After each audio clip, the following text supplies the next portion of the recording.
जी दोस्तों, ये हमारे सलमान भाई हैं, अटक से आए हैं।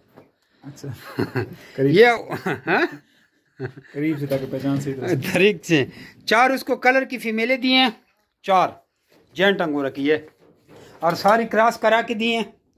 और ये मस्त इसको जेंट अंगूरा का मेल दिया वाइट कलर का, ठीक है जी।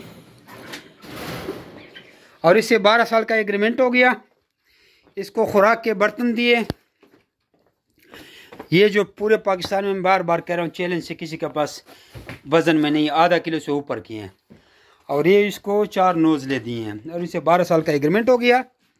और इंशाल्लाह अब ये अनकरीब लखपति बनने वाला है।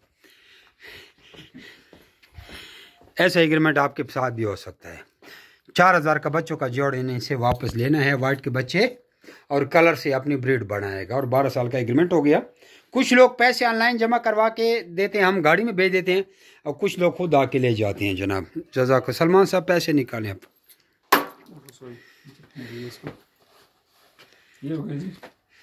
ये जनाब पैसे निकालें, इसको गिने आप।